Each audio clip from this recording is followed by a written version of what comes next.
The federal election is now under a week away. In the Vegriville-Wainwright area, residents will have the option to choose from one of 5 parties when they go to the polls. Jenna Bridges reports. Candidates vying for a seat in the Vegriville-Wainwright constituency are hitting the campaign trail hard with under a week before the federal election.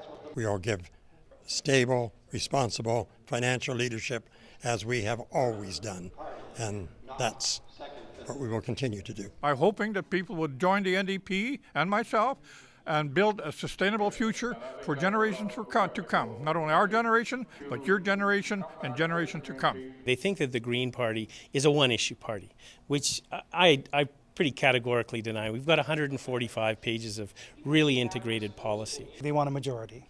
They want a majority government. That's the most important thing they're looking to. They're tired of elections. They think this election was completely unnecessary and irresponsible, and the cost of that $300 and some million they put directly upon the NDP, the Bloc, and the Liberals. Healthcare continues to be a major concern in the region and in the country. It's a big issue, and there's certain elements in our society, especially in Alberta, where they would like to privatize healthcare, profit for private healthcare. And of course, we're not going to let that happen. Healthcare is, of course, a very important one, and the economic condition and the future of the country in those regards. The environment, there are many issues. There's a real melting pot of issues. Healthcare always comes up as an issue, but most people recognize you can't fund healthcare if you don't have a healthy economy. And that's why our focus is on the economy and jobs. Which in Alberta are focused primarily in the energy sector.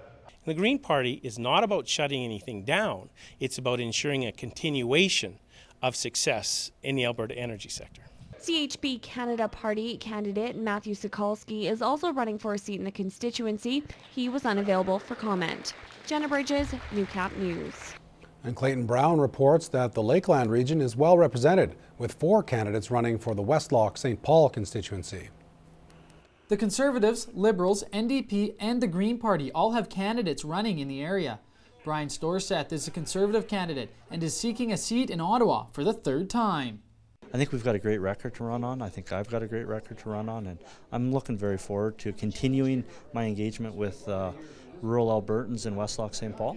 Storseth says there are important issues he has started to address and plans to continue to focus his efforts on. I'm going to continue to work on doctor recruitment issues. I'm going to make sure that we continue to work on our temporary foreign worker issues that we have. I'm going to make sure that I continue to remain focused on agriculture. Liberal candidate Rob Fox feels healthcare is an important topic as well, but he's concerned with the Conservative stance. Ignatieff has come out saying that they're in favor of public health care. Harper hasn't. I think that's a big issue.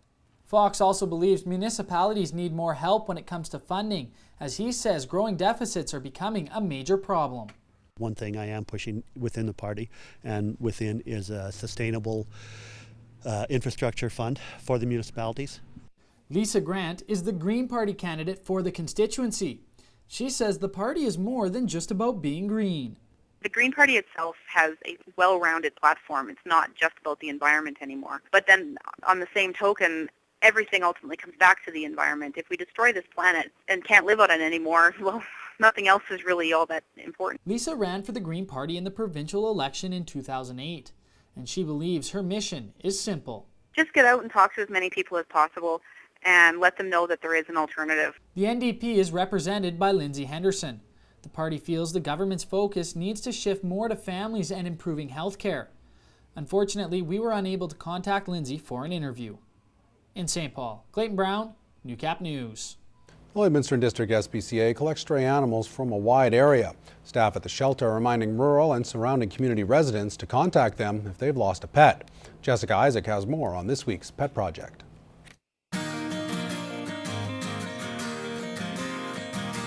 Hi and welcome to this week's Pet Project. I'm Jessica Isaac, filling in for Allison Allen, who's away today. I'm at the SPCA with Jennifer, and why don't you introduce us to our first feature? Yes, this is Cass. She is 2 years old. We're not exactly sure what's in her. We don't really know, but what we do know is that she's a beautiful dog. She has lots of energy. She does really well with other dogs and has been really gentle with other kids, so I think she would do well in a family situation. She's already spayed and microchipped, so she's just waiting for her perfect home. All right, well, tell us who this is. This is Jamaica. She's a 4-year-old domestic shorthair. She's already spayed and microchipped. As you can see, she makes a great cuddle friend. All she wants to do is just lay around and be cuddly.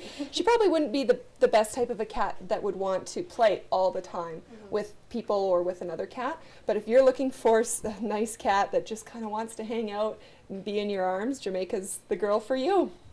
So, Jennifer, what I understand is it's been a really busy spring for you guys, both for dogs and cats, and you guys cover a huge area. It's just not Lloydminster that you guys are getting pets from, right? Yeah, we do. Not a lot of people know this, but we act as a pound keeper for a huge area. We're the Lloydminster and District SPCA. We get dogs in from so many different places, and right now we have a lot of dogs in that we know have come from homes. They have things on them that we can tell they've been at somebody's home. And we just haven't gotten the phone calls for them. So for people that have lost their dogs or their cats, just please phone the SPCA here. Even if you live in a far out community, we do get in dogs from a huge area around Lloydminster. All right, well, that wraps things up from here. Be sure to tune in next week for another edition of Pet Project. The Pet Project is sponsored by Quick Pick Waste Disposal. Locally owned and operated and serving urban, rural, and industrial customers in Lloydminster and region.